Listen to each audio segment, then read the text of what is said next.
ታሪካችን ሲጀምር ሃይድሮፎቢያ በሚባል ምንጩ ማይታወቅ በሽታ ያለባቸው እንስሳዎች እንደበዙ እያስመለከተን ነው።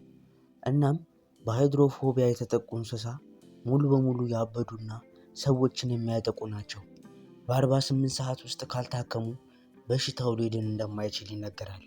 በዘመናችን ሃይድሮፎቢያ ራቢስ በመባል ይታወቃል። የላቲን ቃል ሲሆን እብደት ማለት ነው። ከዚያም ትዕይንቱ ወደ ቤን የሚባል ቺምፓንዚ ይወስደናል። እናም ቤን ሃይድሮፎቢያ መከላከያ መድኃኒት በዶክተር ሊወጋ ነው።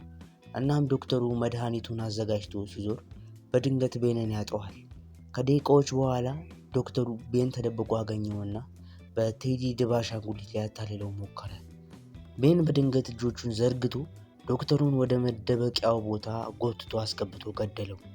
በሌላ ትዕይንት ላይ በአውሮፕላን ውስጥ ሉሲ የምትባል ሴት ከጓደኛዋ ጋር በቪዲዮ ኮል እያወራች ያስመለክተናል። ከሌላ ተሳፋሪ ጋር ተጋጨችና ቴዲ አሻንጉሊቷ እንዲወድቅ ምክንያት ይሆናል። ሉሲ መቀመጫዋ ወንበር ላይ ስትደርስ ስልኩን ጨርሳ ነበር። ሉሲ መቀመጫዋ ላይ ተቀምጣ ከጓደኛዋ ጋር ታወራለች። በመሃልም ሃና የምትባል ሴት እርዳታ ትጠይቃትና ማረፊያ ቤት እንደሌላ ትነግራታለች። ከዛም ይግባቡና ሉሲ ሃናን ይዛት ቤታ ትሄዳለች። ቤት ውስጥ ሉሲ በምልክት ቋንቋ የምትግባባውን አባቷን አዳምን አገኘችው። አዳም ለስራ ወደ ሌላ ሀገር ሊሄድ ነበርና ሳይሰናበታት መሄድ መስሎት በጣም ከፍቶት ነበር። ሲያገኛትም ተቃቀፉና ሉሲ ጓደኛዬ ናት ብላ ሃናን ታስተዋውቀዋለች። አዳም እንደገና ለስራ እንደሚሄድ ለሉሲ ሲነግራት ሉሲ በንዴት ቀድሞውንም እንደለመዱት ተናግራ ከዚያም እህቷን አሮንን ለማግኘት ሄደች። አሮን ደስተኛ አይደለችም፣ ምክንያቱም ሉሲ ለረጅም ጊዜ ቤት ስላልነበረች ብቸኝነት ተሰምቷት ነበር። ሉሲ ያመጣችውን ቴዲ ድብ አሻንጉሊት ትሰጣታለች። የሚቀጥለው ትዕይንት የሚያሳየው ቤን ከቴዲ ድብ አሻንጉሊት ጋር በመጫወት ላይ ያለ ሉሲ መምጣቷን ሳይ በጣም ይደሰታል። ቤንን መጀመሪያ ላይ ሃና ፈታው የነበረ ቢሆንም ግን በኋላ ላይ ተዋወቀችውና በጣም ተስማምተው ጓደኛሞች ሆነሉ። በዚያች ምሽት ሃና ብቻዋን ወደታች ወረደች። ከኒክ ጋር ተገናኘችና ይተዋወቃሉ። ከዚያም ስለ ሉሲ እናት ተጠይቀዋለች። ኒክ የሉሲ እናት እንደሞተችና በሰዎችና በእንስሳ መካከል የተሻለ ግንኙነት እንዲኖር እንደምትፈልግ እንዲሁም ለዚህም ነው ቤንን ወደ ቤት የገባው ሲል ይነግራታል። ከዚያም ሃና ወደ ገንዳው ስትሄድ ቤን ያስደነግጣታል። እናም ቤን እጆቹን ዘርግቶ በኃይል ይይዛታል። በድንገትም አዳም ይደርስና ሃናን ያድናታል። አዳም መናገር ስለማይችል ቤን በማያውቃቸው ሰዎች አካባቢ እንግዳ ባህሪ እንዳለው በስልኩ ላይ ጽፎ ያስነብባታል። ቤንንም ፊሽካ እየነፋ ወደ ቤቱ ያስገባዋል። እናም አዳም ቤንን ድጋሚ ከሌሎች ቺምፓንዚዎች ጋር ተጣልቶ እንደሆነ ይጠይቀዋል። ቤን ግን ይክዳል። አዳም በቤን አካል ጉዳት መኖሩን አስተውሏል። ትዕይንቱ ወደ ሉሲና ጓደኞቿ ከኒክ ጋር ሲዝናኑ ያስመለክተናል። ሉሲ ኒክና ሃና መሃል ያለውን መቀራረብ ስታይ በጣም ትቀናለች። ሉሲ በአውሮፕላን ውስጥ ስላገኘቻቸው ሰዎች አውርታ ጨዋታ ታስጀምራለች። በመሃልም ኬት የምትባል የነፍሰ ጡር ወጣት ወደ ላይ ወጣችና ሉሲም አቅለሽልሿት ከሆነ ብላ ባልዲ ይዛ ትወጣለች። ሉሲና ኬት ውስጥ እያሉ ኒክና ሃና ይቀራረባሉ። ሃና ሉሲ እሱን ለመማረክን የሞከረች እንደሆነ ሉሲ ለሱ ምኑ እንደሆነች ትጠይቋለች። ኒክ ሉሲ ለሱ እንደ ታናሽ እህቱ እንደሚያየትና ከእህት የዘለለ ምንም ነገር እንደሌላቸው ይነግራታል። እናም በዛች ቅጽበት ሃና ኒክን ሳመችው። ሉሲ ሲሳሳሙ አይታ ልቧ የተሰበረ ትመስላለች። የሚቀጥለው ትዕይንት ዶክተር ላምበርት የቤን ቤት ውስጥ ቤንን ሲፈልገው ያሳየናል። ኬት ከእንቅልፏ ነቅታ ወደ ታች ወረደች። እዚያም ቴዲ ድብ አሻንጉሊት ታየች። ሃናን ጠራቻት፣ ነገር ግን ምላሽ አላገኘችም። ድንገት ስትዞር ቤን ፊት ለፊቷ ቆሞ አየችው። እናም ኬት የቤንን አኳኋን ስታይ በጣም ትፈራለች። በቤን ላይ የሆነ ችግር እንዳለ ትገነዘብና ሉሲን በኃይል ስሟ ትጠራታለች። ሉሲ ቶሎ ብላ ወደ ታች ስትወርድ ምንም ነገር ልታገኝ አልቻለችም። ብዙም ሳይቆይ የሃና ድምፅ ተሰማ። ሁሉም ሰዎች ፈጥነው ድምፁ ከሰሙበት ሲደርሱ ኒክና ሃናን ከቤን ጋር አገኟቸው።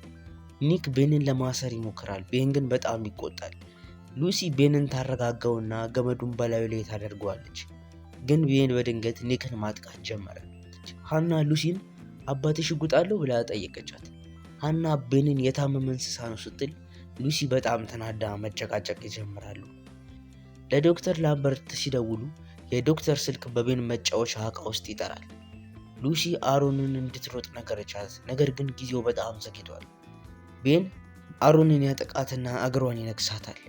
ሉሲም ቺምፓንዚዎች መዋኘት እንደማይችሉ በማወቋ ሁሉንም ሰው ወደ መዋኛ ገንዳ በማስገደድ ታስገባቸዋለች። እናም የአሮንን ቁስል እዛው ገንዳ ውስጥ ካከሙ በኋላ ቤን የእብደት በሽታ ወይም ሃይድሮፎቢያ እንዳለበት ይገነዘባሉ። ወዲያው ኒክ ቤንን ከገደል ላይ ሊወረውረው ቢሞክርም ቤን ከኒክ ጀርባ መጥቶ በምትኩ ኒክን ወርውሮ ይጥለዋል። ሉሲ ለአሮን የውሃ ውስጥ መንሳፈፊያ ታገኝላታለች።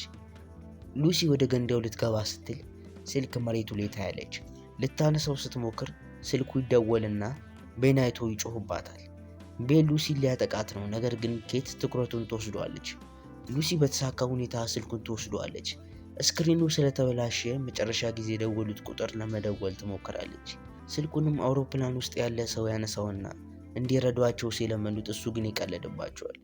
ቤን በድንገት ከላይ ተንጠልጥሎ ይመጣና የሃናን ፀጉር መጎተት ይጀምራል እና በአሰቃቂ ሁኔታ ፀጉሯን ከጭንቅላቷ ላይ ገንጥሎ ያነሳላታል። ትዕይንቱ ሲለወጥ አዳም ከእንስሳ ሐኪም ጋር ሲነጋገር ያሳየናል። አዳም በቤን ላይ ሃይድሮፎቢያ እንዳለ እንደሚጠራጠርና ሌላ የእንስሳ ሐኪም ወደ ቤት እንዲልክለት በቴክስት ሲጠይቅ ያሳየናል። የእንስሳ ሐኪሙ ምርመራውን እንደሚያደርግን በመናገር በሀሳቡ ይስማማል። ከዚያም አዳም ወደ ቤቱ ይደውላል፣ ነገር ግን ማንም ስልክ ሊያነሳለት አልቻለም። ማውራት አይችልም አይደል እንዴ? በምን ሊያናገራቸው ወደ እነሱ ቢደውሉ? ቆይ እሺ ቢያነሱታል። ኬት ከእንቅልፏ ስትነቃ ቤን መሄዱን አስተዋለች። ሉሲ ደግሞ ለአሮን እርዳታ መስጫ ሳጥን ለማምጣት ተወስናለች። ኬትም በበኩሏ ስክሪኑ የሚሰራ ስልክ ስለሚያስፈልጋቸው ሉሲ እና ኬት እቃቸውን ለማምጣት ወደ ቤት ውስጥ ገቡ። ሉሲ ስልኳን አገኘች፣ ነገር ግን በአጋጣሚ ሪሞት ትረግጥና በስህተት ቴሌቪዥኑን ታበረዋለች። ጩኸቱን ቤን ይሰማና ወደ ቤት ውስጥ ይገባል። ሉሲ እና ኬት በጓዳ ውስጥ ተደብቀዋል። እናም ቤን ቴሌቪዥኑን በኃይል መሰባበር ይጀምራል። ኬት በጣም ደነገጠች። ቤን ቁም ሳጥኑን ሰበረ፣ ነገር ግን ሊያገኛቸው አልቻለም። ቤን ከሄደ በኋላ ሉሲ ኬት ተደብቃ እንድትቆይ ነገረቻትና ከቁም ሳጥኑ ወጣች። ሉሲ በአቅራቢያው እንዳለ በመመልከት ላይ እንዳለች የቤን አሻንጉሊት ሲጮህ ትሰማለች። ወዲያውም ኬት ሉሲ እንድትሮጥ ትነግራታለች። ቤን ግን ቶሎ ደረሰና ሉሲን ማጥቃት ጀመረ። ኬት ቤንን ከኋላው ትመታና ሁለቱም ወጥተው በሩን ይዘጉበታል። ቤን ኃይሉን ሁሉ ሰብስቦ መስታወቱን ሰብሮ ይገባል። እናም የኬትን እግሯን ይይዛታል። ኬትም ትወድቅና ጭንቅላቷ ይመታል። ከዛም ቤን ቀጥቅጦ ይገላታል። ሉሲንም ሊይዛት ሲሞክር ሉሲ ወደ ገንዳው ትሮጣለች፣ ነገር ግን ቤን ይይዛታል። እናም ሊገላት ሲል ሃና ትወጣና የቤን አንገት ላይ ገመድ ታጠልቅና ትጎትተዋለች። ሉሲ ታግላ አምልጣ ገንዳ ውስጥ ትገባለች። ቤንን ወደ ገንዳ ውስጥ ለመክተት ሲሞክሩ አልተሳካላቸው።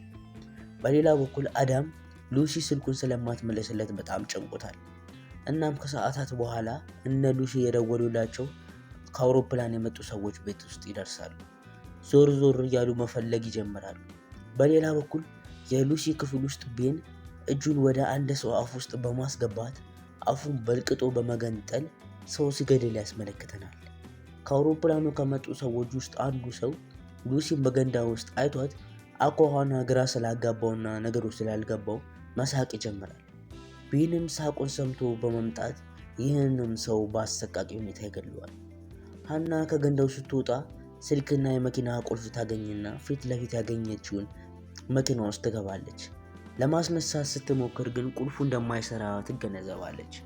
እናም ወዲያው የተሳሳተ መኪና ውስጥ እንደገባች ትረዳና ከዛም ሌላ መኪና ውስጥ ልትገባ ስትል ከመኪና ውስጥ ስትወጣ ቤን ይመጣል። ሃና እንደገና መኪና ውስጥ ገብታ 911 ትደውላለች። ነገር ግን ቦታው እንዳትናገር ያለችበትን አድራሻ አታውቀውም። ቤን በመስኮት ይመጣና ትክክለኛው የመኪና ቁልፍ ያሳያታል። ሃና ስልኳን እየሞከረች ባለችበት ሰዓት ላይ ቤንን ሳታየው የኋላውን ኮፈን በቁልፉ ከፍቶ ይገባና በአሰቃቂ ሁኔታ ይገድላታል። ትዕይንቱ ሲቀየር ሉሲ ለአሮን እርዳታ ለማግኘት ገንዳውን ለቃ ወጣችና ስትራመድ ሳታስበው የተሰበረ ብርጭቆ ይወጋታል። ቤን ሲቀርባትም የልጁ ስልክ አለመመለስ ያስጨነቀው አዳም ወደ ቤቱ ተመለሰ። ሉሲ ልታስጠነቀቀው ብትሞክርም ሊሰማት አልቻለም።